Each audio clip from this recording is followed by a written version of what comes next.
Start. Sir, there is also the very big responsibility of the foreign trade to meet the minimum requirement of the country, especially requirements of essential goods of mass consumption, which may be in short supply from time to time, to save our people from the civil effects of profiteering when such a situation arises. In this, the strategy you have adopted is, as my distinguished friend has pointed out, merely to rely on one single agency, and the single agency seems to be getting bigger and bigger every day, a giant who is becoming more and more inefficient. Now I would like to say a few words about the direction of our trade. In times to come, in the foreseeable future, about Russia, USA, EEC countries and Japan will continue to be our major partners in foreign trade. There is no doubt in my mind, but surely we should aim at our neighboring countries. I would in this connection draw the attention of the Commerce Minister to the fact that our trade with every single neighboring country in South Asia has declined. This is a sad commentary. It is a bad state of affairs. It is not a good augury for the future we envisage for this zone. I would like the Commerce Minister to plan steadily in a manner so that we do not compete against Bangladesh or any of our immediate neighboring countries such as Sri Lanka. Together we should develop a strategy of going along with them.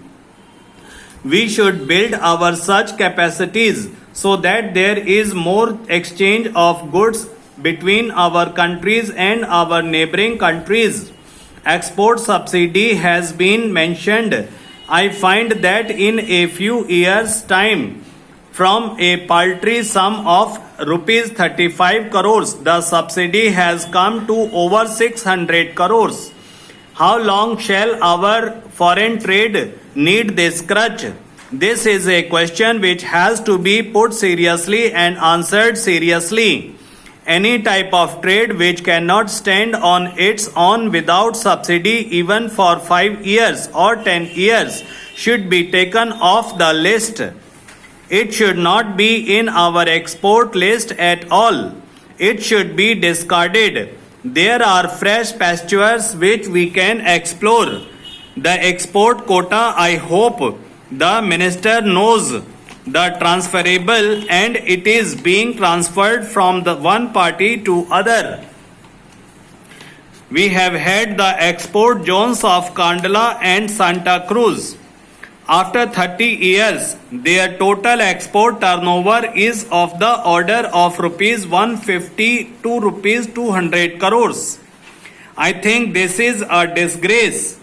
I think this whole experiment needs to be reviewed. The minister announced a special relief for 100% export-oriented industries as a New Year gift at the end of this year. I think it was a gift only for the monopolists and for the multinationals. I think its impact on our indigenous trade should be looked into. Mr. Vice Chairman, sir, I would like to mention something about our joint venture. I know that the joint ventures have been part and parcel of our policy of export promotion and also of economic cooperation with the other developing countries. But I find that after so many years, these 115 units that are in operation have made a total investment of just rupees 35 crores only, and this is an insignificant sum if you take each individual country and relate it to the total industrial investment in that country. Our resources are limited, and I think we should concentrate on areas which are of immediate interest to us And it is in these areas that we should really build our joint ventures capacity. As for the international environment, we know that the Honorable Minister has confessed in the House, and I would like to quote this word.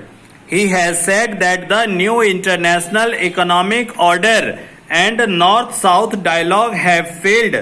I think the new international economic order was perhaps a stillborn child.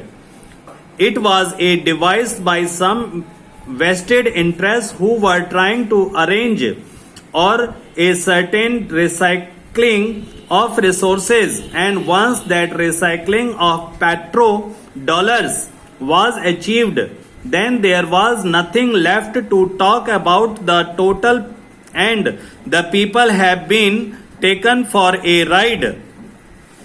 The UN has failed to evolve a strategy for development in this decade. The technical cooperation among the developing countries has failed to take off. The unacted and the escape are today the responsibility of the Minister of Commerce, and they have given birth to the plethora of committee and subcommittees and working groups and export committees and whatnot. Wonder what contribution have made to the promotion of our trade. Sir, I feel that the Minister of Commerce should not waste in its time in dealing with the obligations. Otherwise, it shall be too late to correct the imbalance of our trade, which is becoming bad to worse.